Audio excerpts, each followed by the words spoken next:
Foto BSB, Festival de Fotojornalismo de Brasília. Este projeto foi realizado com recursos do Fundo de Apoio à Cultura do Distrito Federal. Reflexões sobre um Brasil desconhecido. Neste encontro mediado pela fotógrafa Rosa Galditano, o fotógrafo Biratã Suruí e a estudante Amanda Pancará conversam sobre as experiências e perspectivas de pessoas indígenas no contexto da fotografia. Na tela, dividida em 3, videoconferência entre 2 mulheres na parte superior da imagem e um homem ao centro da parte inferior. Rosa Galditano está na parte superior do vídeo, à esquerda. Ela é uma senhora de idade, branca, usa cabelo curto e liso, além de óculos de armação vermelha, um colar de pequenas peças coloridas e camisa azul. Ao seu lado direito está Amanda Pancará. Ela é jovem, parda, tem um cabelo longo, liso e escuro, tem brincos longos com penas, usa um piercing no septo do nariz e camisa bege. Na parte inferior do vídeo está o Biratã Suruí. Ele é pardo, tem cabelo curto e escuro, veste camisa preta.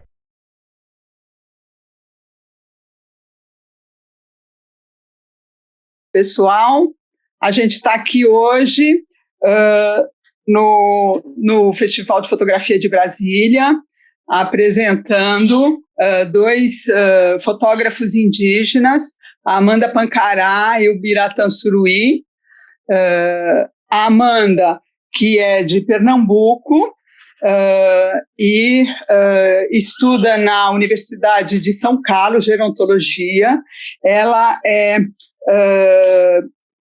do interior do Pernambuco, a aldeia dela fica a 500 quilômetros de Recife, então, assim, é uma grande caminhada até a cidade, depois para São Carlos, onde ela está estudando agora. Ela está no 4º ano de gerontologia. E o Biratã Suruí, que é de Rondônia, que mora em Cacoal, lá no interior de Rondônia, que dá mais ou menos uns 500 quilômetros de Porto Velho, que é a capital de Rondônia, só para a gente se situar aqui no mapa, né, como, né, eles vêm assim, de lugares que a maior parte da gente não conhece, né, e hoje eles estão com um trabalho super especial, né, e vem apresentar para a gente as suas fotos. Eu acho que a gente poderia passar, para começar, as fotos de vocês. Eu tinha falado com a Dani de passar o meu material, mas eu acho que seria mais legal a gente passar as fotos da Amanda e do Biratã. E aí a Amanda vai falando, né, um pouco sobre o trabalho e o Biratã também. Então, esse material aqui é da Amanda. Amanda. Boa tarde. Você está com a palavra. Obrigada pelo convite, Rosa. É super especial estar aqui falando um pouco do meu trabalho. Meu nome é Amanda Vitória, sou do povo Pancará, que é localizado no sertão pernambucano. Eu tenho 23 anos, estou cursando bacharel em gerontologia na Universidade Federal de São Carlos, na UFSCar. Eu estou no 4º ano e atualmente eu venho desenvolvendo um trabalho dentro da fotografia. O meu povo, assim como os povos do Brasil, ele não teve um processo histórico linear. E aí, muita coisa foi se perdendo. Lembrando que o Nordeste teve o primeiro contato, né, com os colonizadores, e os povos do Nordeste sofreram um massacre, um genocídio, e por muito tempo o Nordeste e o Pernambuco reconheceram-se que os povos indígenas haviam sido extintos, e pelo contrário. Os povos indígenas do Nordeste, eles seguem existindo, eles seguem preservando sua cultura e lutando pelos seus direitos. Hoje, o meu trabalho de fotografia, dentro e fora dos coletivos indígenas, para dar visibilidade aos povos indígenas do Brasil, principalmente também do Nordeste, e mostrar a realidade que a gente vem vivendo nesse século, onde o país ele não reconhece os povos originários dessa terra. Essas são algumas fotos de Brasília, no acampamento Terra Livre de 2020. Eu comecei o meu trabalho dentro desses acampamentos, a Marcha das Mulheres, no Encontro Nacional dos Estudantes Indígenas, que ocorreu esse ano na Unicamp. Então, o meu trabalho hoje, ele vem seguindo nessa linha. E é bem interessante quando me perguntam por que eu escolhi a gerontologia, e eu costumo dizer que a gerontologia me escolheu porque a valorização das pessoas idosas é cultural dentro dos povos indígenas, das nossas lideranças, eles são idosos, as pessoas que têm a maior sabedoria, elas são pessoas idosas, elas têm uma supervalorização dentro das comunidades. E esse é o meu trabalho, né? Eu venho construindo ele há cerca de 4 anos. Recentemente eu abri uma página no Instagram para postar algumas coisas, compartilhar um pouco do trabalho. Fiquem à vontade para seguir a Amanda Pancará Fotografia. E quem quiser me perguntar alguma coisa, estou à disposição para responder. Você poderia falar um pouco o que são essas fotos que estão passando? Então, essas fotos que estão passando foi o meu primeiro trabalho de 2022, que foi lá no povo Pancararu, em Pernambuco, que é um ritual de tradição deles, que se chama Menino do Rancho. E eu fui fotografar essa tradição, e foi muito bacana, porque começar o meu trabalho dentro do território indígena nos povos do Nordeste está sendo bem interessante para mim. E a gente sempre tem essa troca cultural, né? E aí foi no dia do Menino do Rancho, é uma tradição, e essas fotos foram desenvolvidas dentro do território indígena Pancararu. E muitas dessas outras fotos também foram em Brasília, na Marcha das Mulheres, que ocorreu ano passado. Esse é um pouco do trabalho. Aqui ainda são os Pancararu, né? São os Pancararu, o povo Pancararu. O seu povo Pancará também faz o toré, né? Assim como a maioria dos povos indígenas do Nordeste, o nosso principal ritual é o toré. Explica um pouco para o pessoal o que é o toré. O toré é uma dança sagrada, onde a gente cultua, agradece, faz o nosso ritual, é uma dança, onde a gente tem os nossos cantos, os nossos rituais, e esse é o toré. Cada povo em específico tem o seu toré. Então, não são todos iguais, não é o mesmo ritual. Cada povo em específico tem o seu. Essa é a minha cacique, Dorinha Pancará, e essa foto ocorreu esse ano no acampamento Terra Livre, que é o povo Pancará, junto com o povo Chucuru, de Pernambuco. Os Pancará são os da esquerda? Isso, da direita. Onde tem a mulher, que a cacique do meu povo é uma mulher. São de roupa branca ou vermelha, os Pancará? Branca. Uhum. E ao lado é o povo Chucuru, de Pernambuco. E é uma mulher a cacique da sua aldeia? Sim, a minha comunidade ela tem 2 caciques, e a cacique da minha comunidade é uma mulher. E qual que é o nome da sua comunidade? Jardim. A aldeia Jardim, ela fica localizada no município de Carnalbeira da Penha, na Serra do Arapuá. E o nome da minha comunidade se chama Jardim. Uhum. E tem mais ou menos quantas pessoas lá na sua comunidade, Amanda? Olha, é um pouco delicado fazer essa contagem em números específicos, por conta da desatualização do IBGE, mas os últimos dados estão bem incertos. Então, a minha comunidade tem por volta de 1.000, 2.000 pessoas. A gente precisa esperar o próximo censo sair para a gente ver também. A gente conversou ontem um pouco e você estava me contando assim da sua dificuldade, né, da dificuldade das pessoas da sua aldeia Jardim de estudar, né? Conta um pouco para o pessoal como que é o esquema lá. Se os jovens que querem estudar, como é que vocês têm que fazer? Por exemplo, você saiu de lá e hoje você está numa das melhores faculdades, universidades federais do Brasil, que é a Universidade de São Carlos. Como é que foi toda essa sua trajetória? A minha comunidade é uma comunidade bem pequena e de difícil acesso. A comunidade, para ter acesso até a comunidade em si, que fica em cima das serras, por pau de arara, que é um transporte bem comum dentro da comunidade, e jipe. E aí, dentro da comunidade, possui poucas escolas e não tem é precária a educação, né, intercultural indígena. E aí, quando criança, eu passei a estudar fora da aldeia, e eu fiz todo o meu ensino fora da comunidade, no ensino escolar.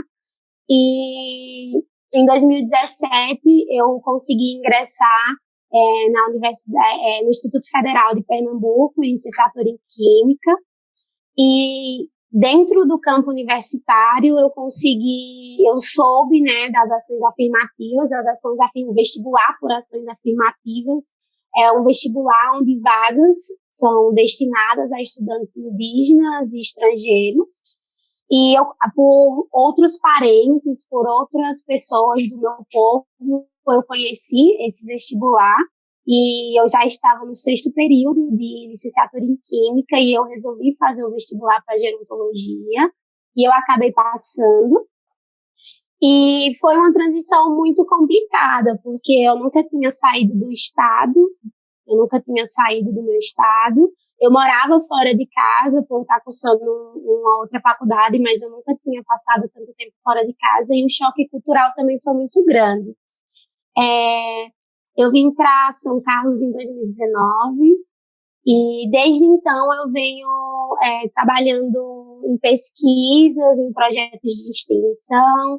Eu tenho feito um trabalho dentro do coletivo indígena, tanto com a fotografia, tanto dentro da comunicação também.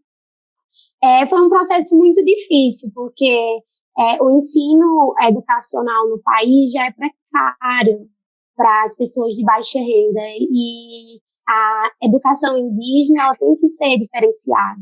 E o meu povo, ele é falante do português, assim como outros povos do Nordeste, exceto os Funiô, mas eu sinto que o ensino, ele não prepara, a universidade, a gente não está preparado, a gente não é ensinado para entrar numa universidade pública. Então, todo o meu trabalho de ingressar numa universidade pública foi por esforço por fora da sala de aula. Então, eu fazia cursinhos ofertados de pré-vestibular que o governo oferecia. Eu sempre estava participando de aulões gratuitos que eram fornecidos por algumas instituições. Então, eu sempre estava buscando mais ensino para tentar um ensino superior. E aí, quando eu consegui passar na Universidade de São Carlos, foi uma alegria imensa, porque eu não me imaginava, né, sair tão longe para estar aqui.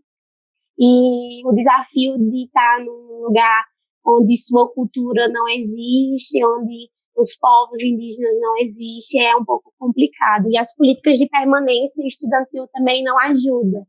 Então, hoje, o maior desafio dos estudantes indígenas dentro das universidades de todo o país é a política de permanência, né? Então, os desafios até chegar à universidade, a gente também tem desafios para permanecer e sair formado. Então, vem sendo árdua essa caminhada até aqui. E aí você começou a fazer fotografia quando? Eu já fazia fotografias amadoras, mas eu nunca havia postado nenhum meu trabalho. Mas em 2019, quando eu ingressei aqui na UFSCar, eu fiquei mais próximo dos coletivos indígenas e comecei a participar mais dos movimentos, eu comecei a ter contato com outros povos, porque a UFSCar ela tem mais de 300 estudantes indígenas, então a gente tem essa diversidade de povos e, em decorrência, muito aprendizado. E aí eu comecei a fotografar em 2019, o coletivo, e aí com as nossas viagens, com as nossas parcerias, a gente conseguiu ir expandindo e, consequentemente, eu consegui também expandir o meu trabalho. Então, foi aí que eu comecei a ter contato com os movimentos em Brasília, foi aí que eu comecei a ter mais contato e começar a investir na fotografia, e daí que eu comecei também a desenvolver um projeto de mostrar a cara dos povos indígenas do país, né, para as pessoas pararem de achar que o indígena tem um estereótipo, né, e os povos indígenas do país, eles são plurais. Então, hoje meu trabalho vem sendo desmistificar a cara dos povos indígenas do país. Então, o meu Instagram, ele é bem multi, assim, o meu Instagram, ele tem a cara dos povos indígenas do país. Pretendo muito viajar o país afora para começar a retratar os demais povos que existem, mas, por enquanto, eu ainda estou na graduação, então, hoje, a fotografia, ela vem andando junto com a minha graduação, então, eu venho trabalhando a fotografia dentro da gerontologia e dentro da minha cultura, então, esse está sendo meu trabalho. Muito legal. A gente poderia agora ouvir um pouco o Biratã e ver um pouco do trabalho dele, e aí a gente vai conversando. Boa tarde a todos. Obrigado, Rosa, por mais uma vez o convite, né? Já conversamos anteriormente em outros momentos. Primeiro eu vou me apresentar. Meu nome é Obiratã, em Tupimondé, que é a minha língua, é Namalotabá, sou do povo indígena Suruí, aqui do estado de Rondônia. Então, desde 2010, já venho participando de alguns trabalhos de produção audiovisual, né? Através do projeto de Ponticultura Maloca Digital, que era do governo, tivemos algumas formações para a juventude do nosso povo, que uma delas foi a fotografia e edição de vídeo e de foto, né? Então, teve bastante juventude que participaram dessa formação, e fui uma das pessoas que continuou trabalhando nessa área. Anteriormente, eu costumava fazer fotos, assim, focado muito na estética, né? Na estética da beleza. Mas depois de um tempo, eu consegui ver que a fotografia pode ser uma ferramenta de resistência, né? Uma ferramenta de luta, porque esse conhecimento consegui trazer principalmente para denúncias de invasões, de ilegalidade que acontece dentro do nosso território.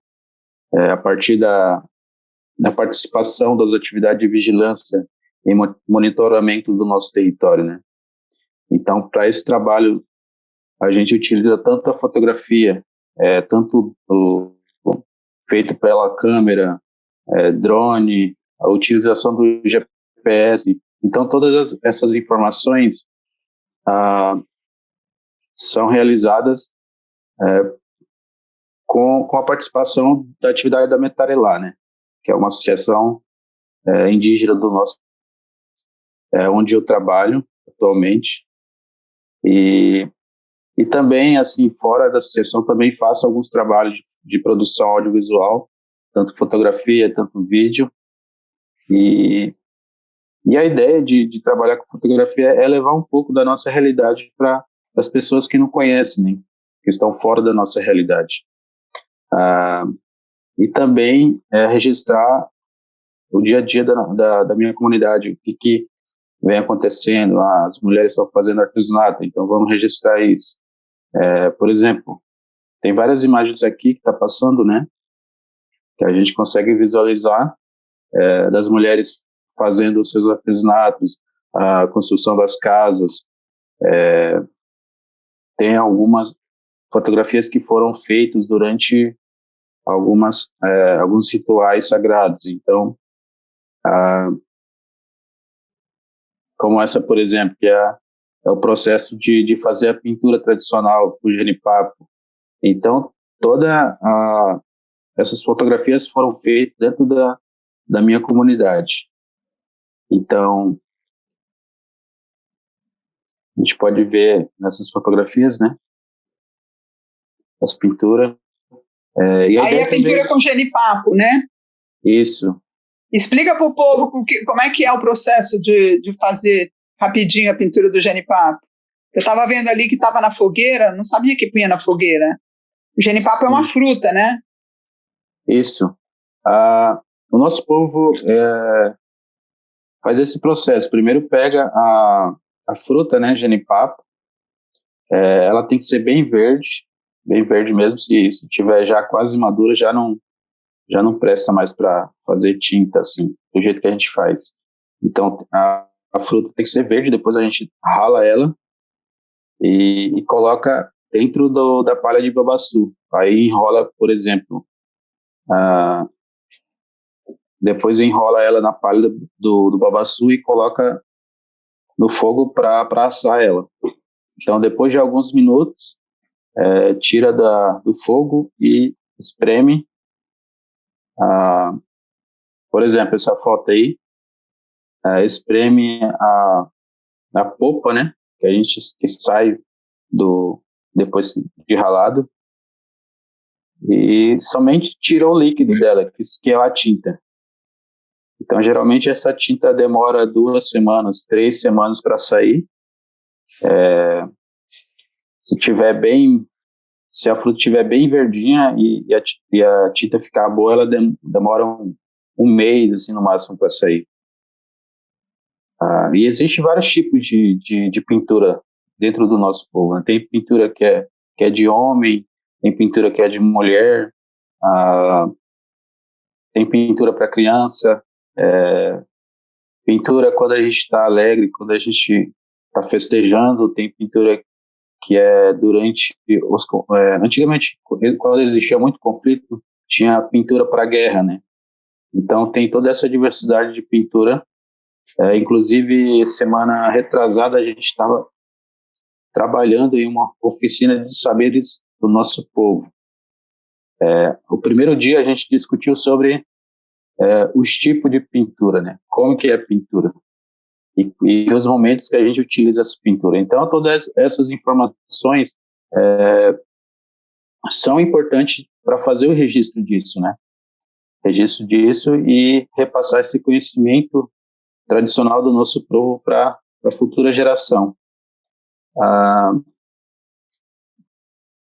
Eu vejo que muitas festas, assim, muitos rituais sagrados do nosso povo se perdeu por falta de registro mesmo, né? Então eu tenho pensado muito nessa questão de tentar registrar o máximo possível para garantir o registro desse conhecimento tradicional. Uhum. O que é isso? Isso é o gongo. É um bicho comestível, né? É uma coisa comestível. Esse é o gongo, que é tirado do coco de babaçu. Aí... Ele é assado? Não, ela é grelhado, né? É grelhado. E diz que tem gosto de coco, né? Tem gosto de coco. Eu nunca comi. Uhum. Sim. Passa aí. Pode ir passando. Mais fotos, pessoal. Essa foto é o meu pai, né? Meu pai, durante uma atividade de monitoramento do nosso território, né? Então, como eu disse, a gente tem tentado utilizar essa nova tecnologia para ajudar a gente nessa monitoramento do nosso território. O que você chama de monitoramento do território? Vocês ficam... explica para o pessoal o que é isso. Por que vocês fazem isso? Monitoramento, eu falo... É uma equipe de pessoal que faz a vigilância, né, nos arredores do nosso território, para ver se tem algum madeireiro entrando no nosso território, se tem caçadores, se tem pescadores, se tem garimpeiro, pessoas que entram para verificar se tem ouro, diamante dentro do nosso território. Então a gente faz essas rondas em nosso território para tentar verificar isso, né? Então, nas últimas vezes que a gente fez, eu tenho participado para fazer o registro de tudo isso. Se a gente encontrar um invasor ou o barraco que se constrói dentro da floresta, a gente faz a fotografia, marca a localização com GPS e tudo, e essas informações são enviadas por meio de denúncias para o Ministério Público, Polícia Federal. Então, tem sido muito importante essa utilização dessas novas tecnologias, né? E na sua região, o Ministério Público e a Polícia Federal, eles atendem quando vocês mandam essas notificações, eles vêm ajudar vocês a retirar as pessoas de dentro do território? Não, é muito difícil isso acontecer, né? Por isso que é uma coisa, por isso que a gente tem utilizado muito a fotografia, o audiovisual como forma de mostrar mesmo a realidade, assim. E aí, como é que vocês fazem quando tem gente dentro do território? Vocês expulsam essas pessoas? Expulsa, porque a gente não tem o poder de polícia, né? Então, a gente expulsa e faz essa denúncia, né? Inclusive isso tem gerado muito conflito, assim, por parte das pessoas que entram de forma ilegal e acaba ameaçando o próprio indígena dentro da casa dele. Então, é uma coisa que a gente não consegue entender, né? E, ultimamente, com o governo atual, isso tem sido intensificado dentro do nosso território.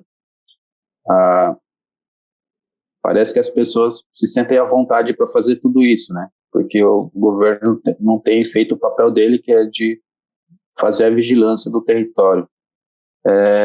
Tem umas fotos aqui que está passando, que foi na tele, em 2021. Brasília, né? Brasília. E são as imagens que eu fiz para a juventude indígena de Rondônia. Eles são caiapós, né? São os caiapós. Uhum. Tem essas imagens. Aí também são os caiapó, né? Sim. Uhum. Fala um pouco para a gente como que tem sido importante esses encontros em Brasília com todos os povos indígenas, né? Que é uma coisa que há uns 20 anos atrás não acontecia, né? De vocês poderem se encontrar, vocês poderem trocar ideias, se conhecer e, de repente, ficar em contato, né? Muitos povos, há 20, 30 anos atrás, não tinham contato entre si, né? Mesmo os povos das regiões, né? Como, por exemplo, eu sei, assim, eu posso falar onde eu conheço mais, por exemplo, no Mato Grosso, né, os próprios Chavante, que eu trabalhei muitos anos, ainda trabalho com eles há 30 anos, eles não tinham muito contato com os povos do Xingu, por exemplo, que estão muito perto ali da terra deles, né? E com esses encontros em Brasília, principalmente vocês, os mais jovens, né, começaram a trocar ideias, né, e trocar figurinha. Agora todo mundo tem telefone, tem internet, ficou muito mais fácil, né, de vocês trocarem ideias, né, e trocarem informações, né, Biratã? Sim, porque são essas novas tecnologias que ajudam também a ter esse diálogo com outros povos, né? A gente também ter esse diálogo com outros povos que também trabalha, por exemplo, eu procuro muito em acompanhar outras pessoas de juventude indígena que trabalham com fotografia para poder também aprender com eles, né? Então é dessa forma que a internet tem ajudado também a conhecer um pouco da luta de outros povos.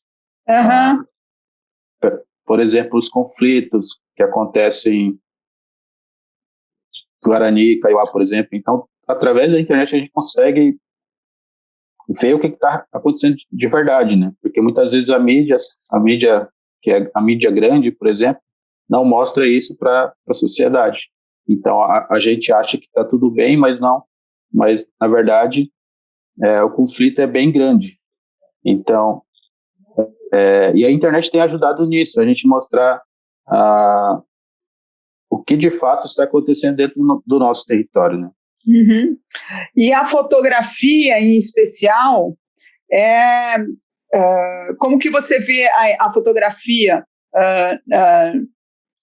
como um objetivo para fazer esse tipo de trabalho, esse tipo de luta? Inicialmente, quando eu comecei a fotografar, eu ia muito pela estética da foto, né? Foto bonita e tudo mais. Quando só procurava coisas boas, tirava foto e postava, só queria curtida. Assim, tipo, é uma coisa de juventude mesmo, assim, alguns jovens. Mas hoje em dia já vejo com outro olhar. Assim, eu vejo que a fotografia é uma ferramenta de resistência, é uma ferramenta onde a gente pode registrar a nossa cultura, até para preservar, para futuras gerações ter acesso a todo esse conhecimento tradicional. Inclusive, no tempo da Covid, foi muito importante, assim, e bem claro para mim que a gente precisa, com urgência, fazer essa captação de todo o conhecimento dos nossos anciões, porque nessa pandemia o nosso povo, eles perderam mais de, deixa eu ver, umas 7, 8 pessoas, anciões, dentro do nosso povo. Então, às vezes eu falava assim que eu podia ter tempo, assim, não, vou ter tempo de gravar isso. Por exemplo, com a minha avó, que já tinha mais de 80 anos, né? Quase 90 anos. E eu não consegui gravar com ela, não consegui captar as músicas que ela sabia cantar, as histórias com a fala dela, muito pouco, porque eu sempre deixava para os outros dias. Então, muitas vezes a gente acaba deixando as coisas acabar com isso, né? Então, hoje já vejo com um olhar diferente, assim, a gente está mais tentar o máximo possível de registrar tudo que tem sentar com os anciãos do nosso povo, pedir para eles contar a história, pedir para eles repassar o que eles quiserem, né? Uhum. O pessoal está passando o meu trabalho, você está falando, está passando minhas fotos. Eu fiquei hoje pensando muito, e ontem falando com a Amanda, outro dia que eu conversei com você, né, assim, da diferença que é, assim, de vocês documentarem a sua realidade, de uma pessoa como eu, que eu sou de fora, uma branca, né, documentar as realidades indígenas, né? Eu, assim, queria só fazer um parênteses para vocês. Eu comecei a trabalhar em 1989. 1989, as pessoas, assim, não tinha TL, os povos indígenas não se encontravam, né? Eu descobri que existiam tantos povos indígenas no Brasil, como esses chavantes que estão aparecendo aqui, por exemplo, porque eu fui no encontro de Altamira, onde eu conheci o Raoni, o Davi Yanomami, o Ailton Krenak, que eram lideranças, né, naquela época, e estavam lá em Altamira para brigar contra a construção da usina de Cararaô, que nada mais, nada menos é a usina de Belo Monte, que foi construída depois, né, anos depois. Né? Aquelas terras eram terras caiapó, a maior parte, está aí o Raoni. Essa foto aqui é o Raoni agora em 2020 em Londres, com Davi Yanomami, com Dario Yanomami e com Megaron,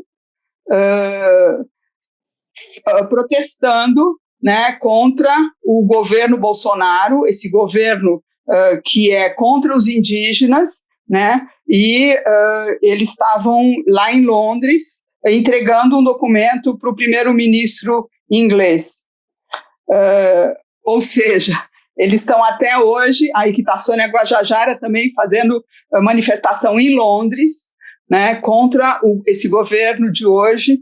Então, assim, hoje, aqui a Célia Chacriabá, hoje essas lideranças, Sônia Guajajara, Célia Chacriabá, todas as novas lideranças que estão aí se candidatando a cargos políticos hoje nas eleições, né? Nunca tivemos tantas candidaturas, né, de indígenas nas eleições, né? O Biratã, você mesmo está fazendo campanha, né, para o Almir Suruí lá em Rondônia, né? Então, assim, a realidade mudou muito, né, desde 89 para cá, quando aqui são a juventude indígena da PIB, na London Economic School em Londres, 2019. Eu morei lá nesses últimos anos, e quando algum povo indígena estava lá, a Survival Internacional me chamava para eu fazer essas fotos de documentação para eles. Mas, enfim, teve toda uma lacuna de 89 até o começo da organização de vocês, né? A primeira TL foi em que ano? Você lembra, Almir? O Iratã? Não lembro. Mas já tem o que? Eu acho que 2004, 2005, né? Assim, quando vocês começaram a ir para Brasília a se manifestar. Esse ano completou 18 anos do acampamento. 18 anos. Uhum. Então, mas até essa época que vocês não iam para Brasília, poucas lideranças tinham condições mesmo, porque vocês estão super longe, imagina, né? Vocês dois mesmo estão a 500 quilômetros da capital dos seus estados, né? O Biratã é uma dificuldade para vocês saírem do estado para ir para Brasília, não é uma coisa fácil. Quando as pessoas veem vocês todos lá em Brasília, acho que é muito simples, né? Vocês saem de canoa, vocês saem a pé, vocês saem de carro, de caminhonete, de pau de arara, como a Amanda estava me contando, que da aldeia dela as pessoas saem de pau de arara, né? Então, assim, era muito difícil, né, para vocês se organizarem, se encontrarem. E hoje, né, assim, tem uma grande facilidade por causa dos meios de comunicação e entre eles a fotografia, né? A fotografia hoje virou, assim, uma coisa importante junto com o vídeo, né, para vocês poderem se colocar e mostrar a sua realidade, né? Aí, eu gostaria que vocês, assim, falassem mais, assim, do que vocês acham que a fotografia, por exemplo, o Biratã, eu vi uma live sua no IMS, no Instituto Moreira Salles, com a Sandra Benites, e assim ela colocou que vocês sempre foram perseguidos por nós, os brancos, né? E que toda a dificuldade que a nossa sociedade impôs para vocês, né, fez com que vocês ficassem isolados e perdessem muitas vidas, muitas terras, né? E hoje a juventude indígena está se organizando. Ao meu ver, eu acho que a maior organização social que existe hoje no Brasil é da juventude indígena. São vocês que estão aí, que tiveram acesso à educação, né, que estão estudando, que estão gravando, que estão fotografando e que estão conseguindo assim colocar as suas realidades para nós, o pessoal que mora nas grandes cidades, como esse pessoal de Brasília, que a maior parte deve estar ouvindo vocês agora, né? E assim trazendo a realidade de vocês para cá, para as grandes cidades, né? E aí eu vi lá na live do Instituto Moreira Salles que você falou da importância de levantar as fotografias antigas, né, que foram feitas na sua aldeia e que vocês estavam digitalizando isso para fazer um acervo para os Fighters Suruí terem, os jovens saberem como que era a vida antes, porque a mudança está sendo muito rápida. Queria que você contasse para a gente como é que é esse acervo, como é que vocês estão pensando, né, em organizar isso, ou se vocês já estão organizando, eu vi que vocês já estão fazendo isso, como é que está esse trabalho? Então, esse trabalho de acervo, que foi publicado na revista Zoom do IMS, né? A gente tentou trazer a fotografia tirada pelos próprios indígenas, na década de 90, principalmente. Tinha alguns indígenas que tinham aquela câmera analógica, né, que era de filme ainda, e muitos deles não tinham essa noção de enquadramento, das coisas que a gente tem, que de hoje em dia a gente tem um pouco dessa noção. Então tem muitas fotografias que vai deixar cortada, assim, enquadramento e tudo. E a ideia também é trazer essas fotografias antigas também tiradas pelas pessoas que passaram pelo nosso povo, né? Inclusive, conversei com a Betty Midran, que foi a antropóloga que vivenciou por muito tempo após o contato do nosso povo em 1969. Quando eu estive em São Paulo agora em junho, eu conversei com ela sobre esse projeto, como que ela podia me ajudar em relação a isso, né? De trazer essas fotografias antigas e mostrar para a nossa comunidade, para ver o nome dessas pessoas que eu não conheci, assim, porque são do tempo de contato mesmo, né? Então, eu nasci em 92, então tem muita coisa anterior que eu não sei quem são as pessoas. Então, a ideia é trazer essas fotografias antigas para criar um acervo fotográfico do povo Suruí, e para isso a gente precisa estar nas 30 aldeias do povo Suruí catalogando essas fotos das famílias, né? Então, a ideia é tirar foto da foto para trazer para o acervo do povo Paité Suruí e deixar as fotos originais para as pessoas, assim, da comunidade, para não tirar essas fotos que eles guardam com muito carinho, assim, da família, né? Mas é um projeto que ainda está em andamento, né? Uhum. Essa publicação que fizemos na revista Zoom foi apenas uma fotografia de um acervo que fizemos em apenas uma aldeia. Sei. Então, tem mais 29 aldeias para ser feito isso. Mas como a gente não tem condição financeira para fazer esse trabalho, o projeto acabou sendo pausado, assim, tipo, porque para a gente deslocar de uma comunidade para outra, a gente precisa principalmente de um transporte e de combustível. Mas como a gente não tem condições, o projeto, por mais que a gente quer fazer, a gente não tem essa condição financeira para fazer todo esse trajeto e de todo esse tempo, né? Porque é um projeto muito grande, assim, imagino eu. E tenho conversado também com ela, com a Betty, para ela tentar, assim, entrar em diálogo com outras pessoas que também vivenciaram lá. Por exemplo, o Marcos Santilli, que tem várias fotografias também do nosso povo e de outros povos também, e a gente tentar trazer isso para a comunidade, né? E eu acho que o trabalho do acervo é mais nesse sentido, assim, de fazer um acervo grande do nosso povo e depois que tiver tudo pronto, fazer tipo uma exposição fotográfica em todas as aldeias para ver a reação das pessoas também, né?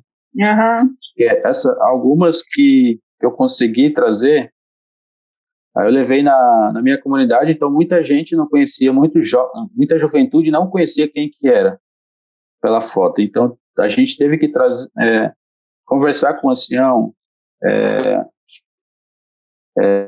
para saber quem que é aquela pessoa, né?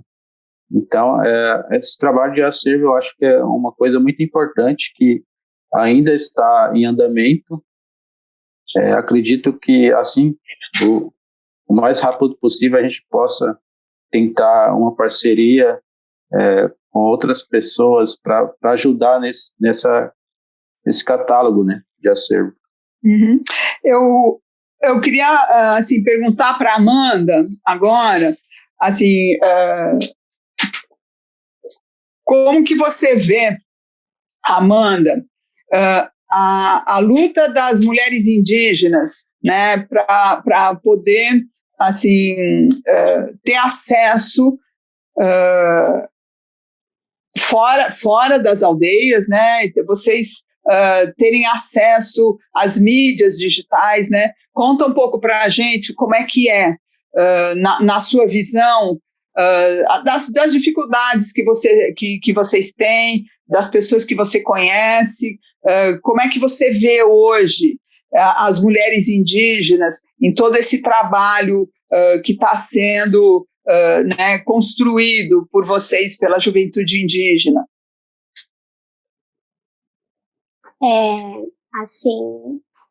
Assim como já foi dito, né, anteriormente, a fotografia ela vem sendo, nesses últimos 2 anos em específico, né, em decorrer da pandemia, uma das maiores ferramentas de resistência, luta, comunicação e de troca, né, de saberes entre os povos indígenas e os não indígenas.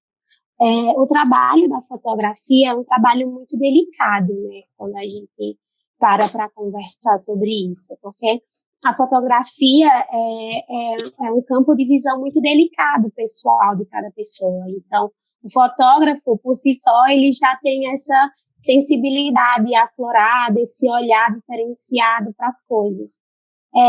Ser mulher, já na nossa sociedade, já é bem difícil. Ser indígena já é bem difícil também nessa sociedade. Mas ser mulher indígena dentro da fotografia vem sendo um dos maiores desafios assim, pessoais que eu venho encontrando. Nós não temos reconhecimento pelo nosso trabalho. Muitos campos de trabalho, eles não são abertos para mulheres, nem mulheres indígenas. Muitas instituições, muitas associações, eles estão mudando o ponto de visão em contratar fotógrafos indígenas, mas ainda a preferência muito é por homens. E hoje em decorrer nessas andanças aí pelo mundo, eu venho conhecendo muitas mulheres indígenas, muitas meninas que saem das suas comunidades com uma câmera na mão e vêm mostrar para o mundo a sua cultura, a sua realidade. É muito delicado também essa questão do até que ponto a gente pode ou deve mostrar à sociedade não indígena, né, o que acontece dentro da nossa comunidade, até que ponto as pessoas deveriam saber o que acontece dentro do nosso sagrado, né, porque por muito tempo a nossa cultura ela foi marginalizada, ela foi dita como extinta, e o cultural se vive, né, no dia a dia. Hoje, eu venho encontrando muitas meninas jovens, assim, dentro da fotografia, e nessas trocas de experiência, a gente sempre encontra as mesmas falas, né? Não tem espaço para mulher, a preferência por homens dentro do mercado da fotografia em geral, né, falando. Mas hoje, o meu trabalho ele vem sendo para solidificar, né, todo esse trabalho que eu venho construindo como mulher indígena, nordestina, pernambucana, Pancará. Hoje, Shirley Pancará, ela vem desenvolvendo um trabalho lindo de fibra, né? Ela é a minha liderança, Shirley Pancará, ela vem se destacando dentro da política do país, ela está concorrendo a deputada estadual, né, pelo estado de São Paulo, e hoje a gente tem grandes referências de mulheres dentro dessa luta, né, pelos direitos de povos indígenas e direitos de mulheres, como Sônia Guajajara, Célia Chacriabá, Shirley Pancará. Essas mulheres, elas, dentre tantas outras, né, mas dentro da política, elas vêm inspirando, vêm abrindo caminhos para fortalecer, né, as nossas políticas públicas, para fortalecer o ensino diferenciado aos povos indígenas, a saúde diferenciada, para que a nossa geração ela tenha acesso à educação, à saúde, ao lazer. Então, hoje a sociedade ela está recebendo essas mulheres de potência e de referência, né? Então, hoje dentro do movimento é um prazer a gente ir para os movimentos e poder conversar com essas mulheres e acompanhar o trabalho delas. Hoje a internet vem sendo uma ferramenta muito bacana, porque a gente de longe consegue acompanhar o trabalho delas, compartilhar o trabalho delas, apoiar. Então, essas mulheres, elas vêm sendo grande referência para nós mulheres indígenas. Eu queria que agora, assim, eu gostaria que vocês pensassem, assim, tanto o Biratã como a Amanda, o que vocês gostariam de perguntar um para o outro, vocês trocarem umas figurinhas aí.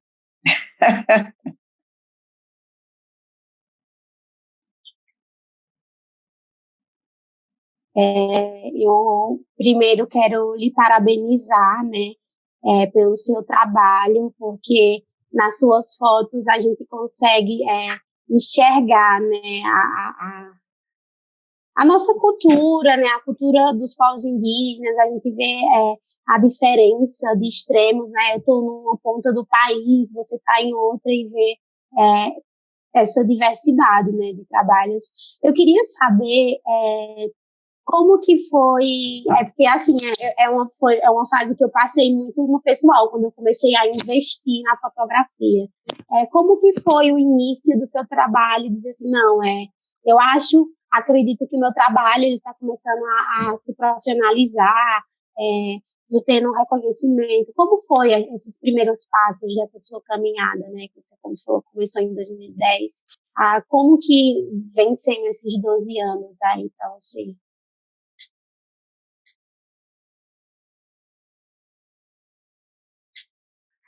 Obrigado, Amanda. Então, foi um processo assim, com bastante dificuldade mesmo, assim, tipo, comecei a pegar a câmera mesmo em 2010, mas assim, no início eram umas câmeras analógicas, umas câmeras bem pequenas, e com o decorrer do tempo foi adquirindo meus equipamentos com o apoio da associação que a gente tem, né?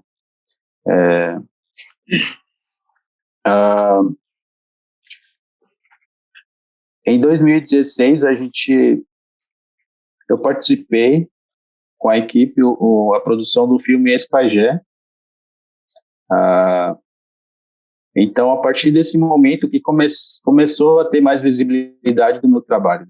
Eu já tinha uma noção de fotografia desde 2010, mas apenas a partir dessa produção de 2016, que foi lançado, o filme foi lançado em 2018, a partir desse momento que teve mais a visibilidade do meu trabalho, e também foi o momento que eu pensei assim, vou focar mais na fotografia documental, e ter essa noção da gente tentar levar a realidade do nosso povo para as outras pessoas, né? Principalmente. Acredito que levar essas informações também ajuda as pessoas conhecerem o que de fato acontece ali. Muitas vezes a gente sofre preconceito por achar que a gente só tem a nossa floresta ali, mas se a gente não levar essas informações, as pessoas vão acabar não tendo essas informações, as pessoas continuam com preconceito, né? Por exemplo, a forma de vida que o povo indígena, especificamente o povo Paité com a floresta, é totalmente diferente de um olhar do branco para uma floresta. Então, muitas vezes as pessoas acham que a gente é improdutivo por causa disso, mas não. A gente tem um olhar diferente do território, né? Das florestas, dos animais, dos seres vivos que habitam dentro do nosso território. Então, foi um processo assim, com bastante dificuldade. Hoje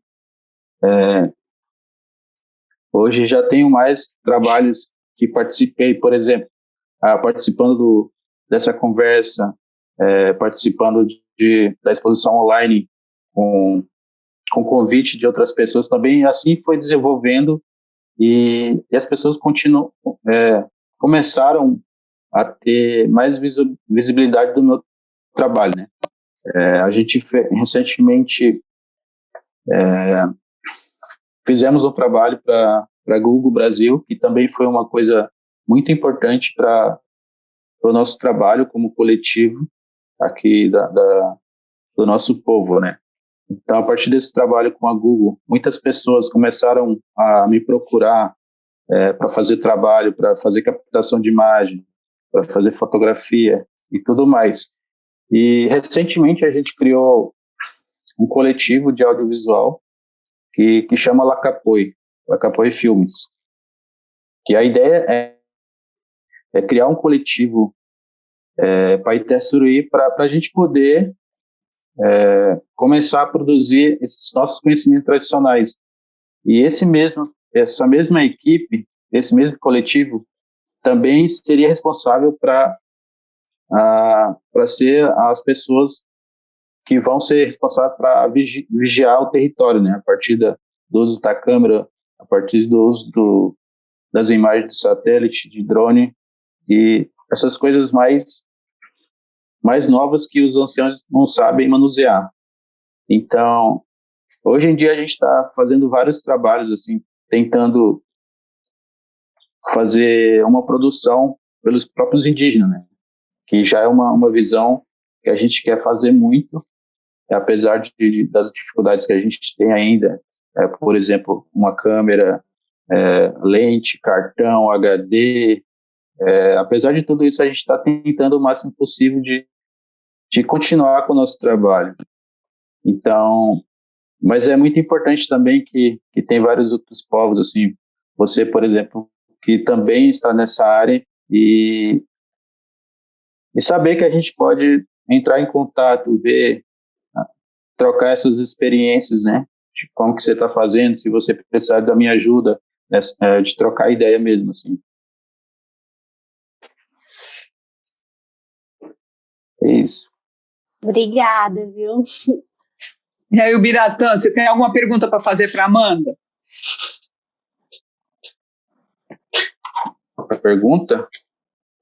Ou alguma coisa que você gostaria de saber, de repente, você sabe que, né, o seu povo é do Amazonas, né, o Rondônia é o coração da Amazônia, né, Sim. a Amanda vem do interior do Pernambuco, né, que é uma região de Caatinga, mas é incrível, porque ontem eu estava falando com ela, e o povo dela mora numa serra, no alto. Então, é tudo verdinho. Então, assim, no interior do Pernambuco, mas é super diferente, né? É uma serra, mas é uma serra que fica é mais frio, mas ainda que tem cactos, né? Que tem uma coisa ainda né? do interior do Agreste, né? É totalmente diferente o lugar da onde ela vem, né? E é incrível, assim como vocês, né, estão caminhando, né, fazendo trabalhos, estão estudando. Sei que você também é formado na universidade, né? Você está fazendo mestrado, inclusive, né? Não. Não? Estou parado, por enquanto. Está parado, mas você estava fazendo, né? Eu estava no último período do Ciências Humanas. Uhum.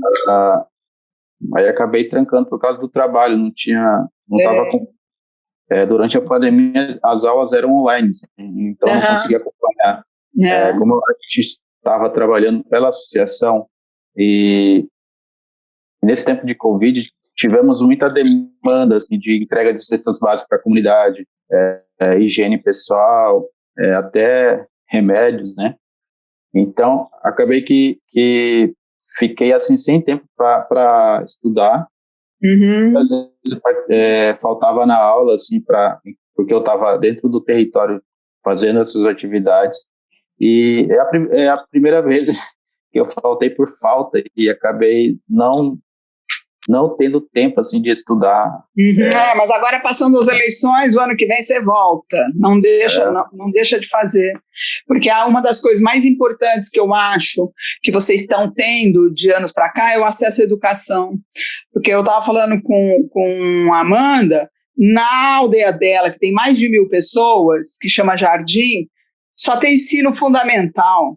As crianças têm que sair de lá e andar não sei quantos quilômetros para ir numa outra aldeia para estudar depois que eles estão maiorzinhos, né? Ela foi estudar na cidade porque a mãe mudou para a cidade. Então, esse acesso à educação é uma coisa que vocês hoje estão tendo, e é de pouco tempo para cá, né, o Biratã? As pessoas não têm ideia. O pessoal aqui das cidades, né, de São Paulo, onde eu vivo, em Brasília, onde é a maior parte das pessoas que deve estar nos escutando, eles não têm ideia das dificuldades né, que vocês passam, porque nos interiores do Brasil, onde os governos municipais e estaduais não estão muito presentes, né, e tem outros grupos de pessoas, como os coronéis do Nordeste, na região da Amanda, que mandam na política, que mandam em tudo. Para eles não têm nenhum interesse de fazer uma escola, de fazer uma universidade para os indígenas daquela região. Eu estava falando com a Amanda, mas como é possível uma aldeia de mais de 1.000 pessoas só ter o ensino fundamental e não ter a escola, sendo que a escola é um direito de todo cidadão brasileiro e vocês são cidadãos brasileiros, né? E isso é uma coisa que acontece recorrente, né? Que acontece no Brasil inteiro, né? E que aconteceu com todos os povos indígenas, todos esses 500 e tantos anos que nós estamos aqui. Né, eu posso falar isso dos Chavantes. Quando eu fiz o primeiro contato nos Chavantes em 1991, não tinha escola numa aldeia de mais de 500 pessoas, né? Depois de 91 para cá, hoje eles têm escola, mas se eles quiserem fazer uma universidade, um cursinho, eles têm que sair da aldeia, eles têm que viajar quilômetros, ir para outras cidades para prestar um vestibular, deixar a família, muitas vezes deixar a mulher, os filhos para poderem estudar, né? Então, toda essa dificuldade, né, que passam as pessoas de baixa renda e também os povos indígenas e os quilombolas, né, quando a gente percebe, é uma coisa que é uma coisa da política brasileira, né, de não deixar vocês estudarem, de não dar acesso à educação para as pessoas, porque quando a gente tem acesso à educação, a gente abre, né, os horizontes e a gente tem mais acesso a um monte de coisas, né? A gente pode exigir saúde, a gente pode exigir escola, pode exigir universidade, mas se a gente não tem acesso, a gente fica sempre subjugado, né? E assim, fala. Inclusive, foi uma das coisas pelo qual eu saí da aldeia muito cedo, assim, por exemplo, com 16 anos eu vim morar na cidade, porque não tinha ensino médio dentro da minha aldeia. E tinha muita gente que escolhia, ou não tinha condições de vir morar na cidade, ou ficava parado na comunidade. Então, muitos dos meus irmãos só terminaram o ensino fundamental e até hoje trabalha somente na agricultura, assim, tipo, a plantação de banana, de café e outras produções de castanha e tudo mais. Mas, sim, é uma dificuldade que muita gente até hoje passa, assim, de poder buscar o estudo, né? E desde então eu saí da aldeia com 16 anos para estudar, inclusive eu não queria, mas meu tio, o Almir Suruí, ele pediu para que eu pudesse continuar meus estudos e ele me ajudou bastante nesse processo, né? Então, mas ao mesmo tempo eu nunca saí da aldeia, assim, tipo, todas as atividades que eu faço, todo o trabalho que eu desenvolvo é dentro da minha comunidade, né? E Amanda, fala.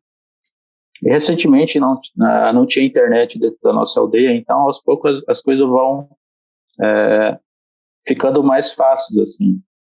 Já tem ensino médio dentro da escola e isso acaba facilitando a continuidade dos estudos de muita gente, assim, muito pessoal que ficaram por lá. Amanda, eu queria que você falasse para o pessoal do grupo dos alunos universitários que você participa e como que é esse esquema.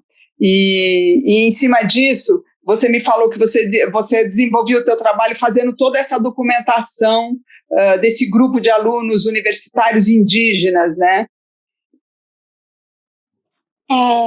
Dentro da UFSCar existe o CCI, que é o Centro de Culturas Indígenas, onde o nosso coletivo é formado pelos estudantes indígenas que ingressam na UFSCar, e dentro do coletivo nós temos a nossa organização. E dentro dessa organização a gente trabalha desde a divulgação do vestibular, né, de ingresso da universidade, até as políticas de permanência estudantil, que são uma política muito difícil, né, porque a gente não tem uma política de permanência assim equitária, né, e aí a gente vem lutando para consolidar essa política de permanência estudantil, né. Hoje as universidades elas estão abrindo espaço para os povos indígenas ingressarem, os quilombolas, estrangeiros, mas as universidades elas não estão preparadas tanto para acolher a diversidade dos povos indígenas dentro da universidade, respeitar a pluralidade, respeitar o processo de ensino-aprendizagem e a bagagem, e também a universidade ela não está preparada para ajudar o estudante a permanecer e concluir o curso. Hoje, infelizmente, o número de evasão, tanto antes da pandemia quanto durante e depois, o número de evasão de estudantes indígenas vem crescendo muito. Isso é devido ao governo, né? Hoje o nosso chefe de Estado, ele não representa a nação brasileira, ele não respeita a diversidade de povos que aqui habitam, e, consequentemente, isso reflete nas políticas públicas, né, que são destinadas à educação, à saúde, a lazer e direitos, de uma forma geral. Dentro do nosso coletivo, a gente se organiza, a gente também luta pelos nossos direitos sociais, né? E hoje a gente tem mais de 300 estudantes indígenas dentro dos 4 campos da Universidade Federal de São Carlos. E a gente vem batalhando para que mais estudantes possam ter acesso não só à Universidade Federal de São Carlos, mas também a tantas outras universidades do país. E é muito triste a realidade, né, principalmente dos povos do Nordeste, dos jovens, porque as universidades de Pernambuco, elas não têm políticas de ações afirmativas para receber os estudantes indígenas, quilombolas estrangeiros, e a gente é obrigado a sair do nosso território, a sair das nossas casas, a sair do nosso estado e tentar vestibular, desculpa, e tentar vestibular nas outras universidades afora. E aí que está a dificuldade, né?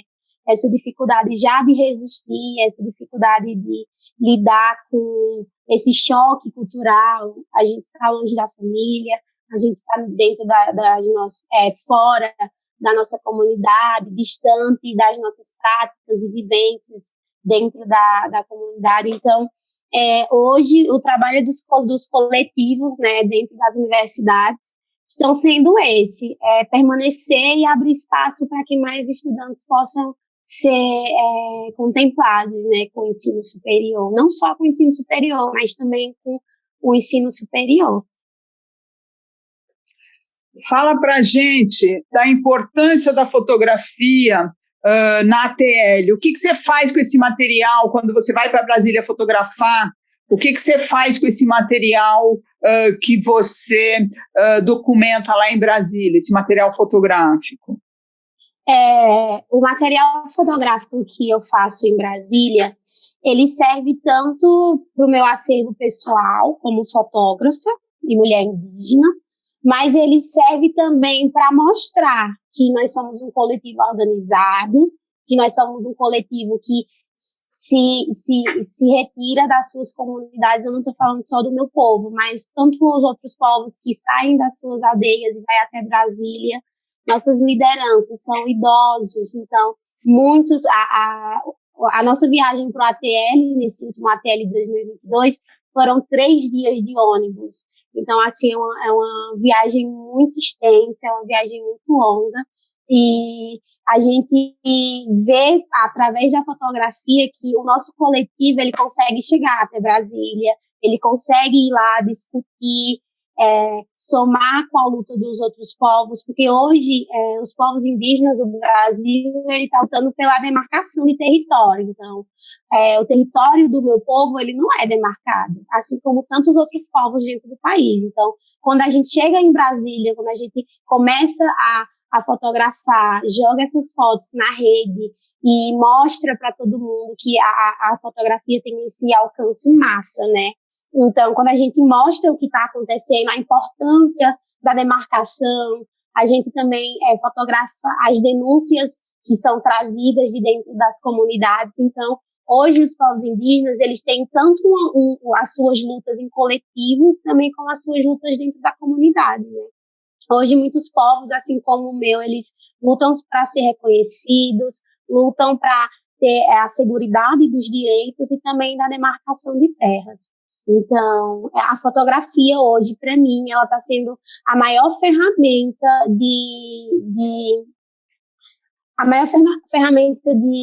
como que eu posso dizer a palavra, mas ela documentada. Porque, além de ser algo documentado, a fotografia, ela revela muito o que os olhos, às vezes, não conseguem enxergar no instante. Então, hoje, o meu trabalho, ele vem sendo para levar, né, mostrar que a nossa luta, ela não começou há 2 anos atrás, né, assim, com o boom da internet, o boom das redes sociais. Então, hoje a fotografia vem sendo isso, expandir, levar para as outras pessoas.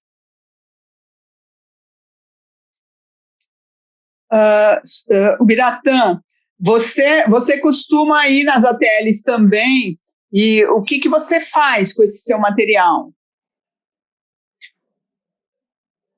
Então, muitas vezes eu vou pelo movimento, por exemplo, essas últimas vezes que a gente foi pelo movimento indígena de Rondônia, né, da juventude indígena de Rondônia. Então, faz parte da comunicação do movimento, acervo fotográfico também, mas para mostrar, tipo, a criação do contexto histórico da luta, né, a dificuldade, como a Amanda comentou, um ônibus saindo daqui de Porto Velho demora 3 dias para chegar em Brasília. Então, toda essas dificuldades a gente tem passado em busca de garantir os nossos direitos, assim, e juntar com o movimento indígena em Brasília para então, algumas dos trabalhos, as outras vezes que eu fui, foi pelo Mídia Ninja. Então, muitas vezes quando o pessoal pede para mim, você consegue fazer o registro para a gente? Então, quando eu não tenho condições assim de vamos supor, de parceria, assim, de comprar passagem, né, você consegue fazer o registro para a gente? Então, muitas vezes no trabalho é mais nesse sentido também, assim, de parceria, de ajuda de instituições que é parceiro da nossa associação, né? Então, mas a maioria das vezes que eu participo da TL é pela associação e pelo movimento indígena, movimento da juventude indígena de Rondônia. Então, a gente, o título da nossa conversa aqui é Reflexões sobre um Brasil Desconhecido, né?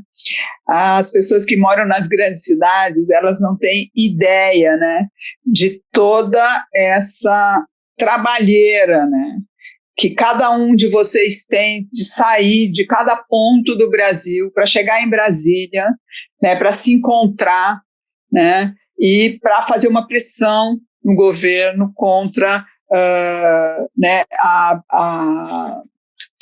essa política, né, que tem aí que é contra os povos indígenas e agora é contra as demarcações, né, das terras indígenas.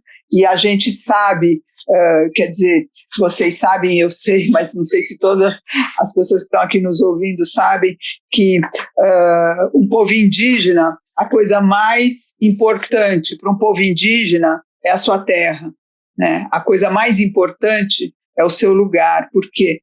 Porque aí vocês têm a sua história, né? Vocês têm todo a história da sua tradição oral, da sua tradição de espaço, né? Da vida das comunidades, né? E sem essa terra vocês não podem fazer os seus rituais, vocês não podem, né, estar no lugar que é de vocês, né?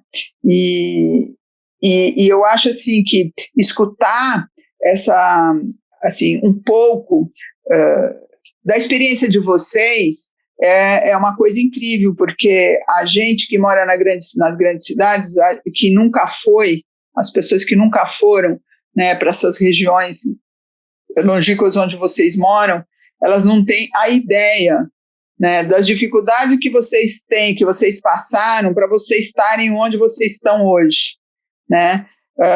O Ubiratã trabalhando como fotógrafo profissional, né? Hoje você está fazendo fotocampanha, você é diretor da associação do seu povo, né? A Amanda estudando, se formando, né, para trazer melhores condições para os anciãos, né, das comunidades, estudando gerontologia, né, como a gente sabe, que é uma coisa bem diferente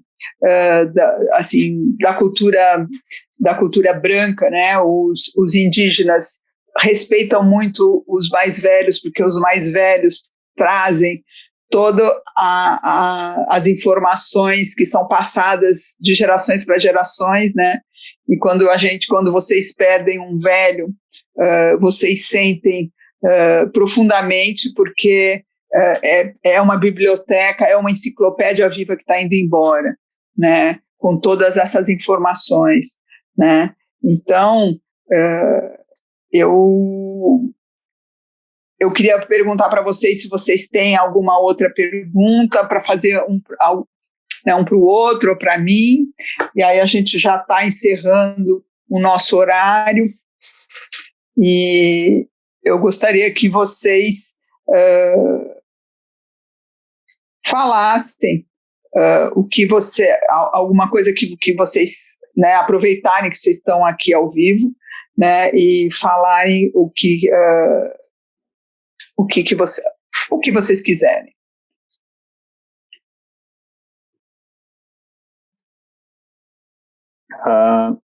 Então, só queria agradecer, na verdade, assim, esse momento, porque é um espaço que dificilmente a gente tem dentro tem essa possibilidade de conversa com outros espaços aqui presentes, assim, da nossa cidade. Então, na verdade, por exemplo, não tem nada assim que a gente possa desenvolver atividades culturais e que valoriza o nosso trabalho, né? Então, muitas vezes a gente precisa desse espaço dentro da nossa cidade, e muitas vezes a gente tem essa oportunidade, por exemplo, dessa conversa para falar um pouco do nosso trabalho, falar um pouco da nossa vivência também, né? E o objetivo da onde que a gente quer chegar. E eu fico muito feliz de conhecer também a Amanda. Poucas vezes eu procuro no Instagram pessoas que trabalham também com audiovisual, principalmente indígenas, assim, eu tento acompanhar todas as pessoas que trabalham na mesma atividade de produção de audiovisual, né? Fotografia, vídeo, tem várias pessoas que trabalham com vídeo. Eu, particularmente, eu gosto mais de ficar atrás da câmera, não gosto muito de aparecer e tal, mas acho que faz parte, assim, do contexto, assim, né? Mas é muito importante a gente ter esse espaço de conversa, trocar ideia, falar um pouco do nosso trabalho para as pessoas que estão interessadas em ouvir a gente, né? Levar essas dificuldades que a gente tem, e acreditar que um dia tudo vai dar certo e que a gente vai conseguir chegar no nosso objetivo maior, que é ajudar o nosso povo, né? Com esses conhecimentos que a gente adquire através dos conhecimentos científicos. Alguns anos atrás eu quase fui para São Carlos também, acabei não indo porque não tinha condições de ir. Eu ia fazer imagem e som, e até hoje eu fico assim, tentando me especializar em alguma área de jornalismo ou de cinema para poder continuar com o meu trabalho, né? Mas é bem complicado assim, sair da minha cidade sem ter garantia de nada para uma cidade grande, porque aqui na minha cidade não tem esses cursos que eu preciso, né, fazer, que eu quero fazer, na verdade.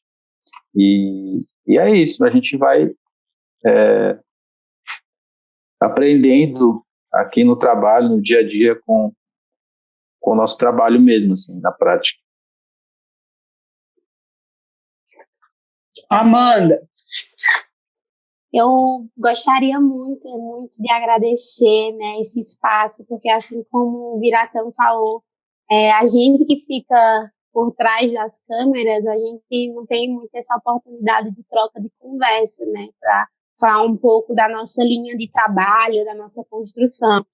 E foi muito gratificante estar aqui, tendo essa conversa com vocês, assim como o Biratã eu também sempre estou tentando me aproximar dos parentes, né, que trabalham no audiovisual, tanto em vídeo, tanto em foto, na produção de cinema, produção de documentários, a gente sempre está trocando ideias, a gente sempre está fazendo essa construção. Eu queria agradecer muito também pelo espaço de fala, foi muito importante trazer um pouco da minha realidade, trazer um pouco da minha vivência aqui, que foi compartilhada.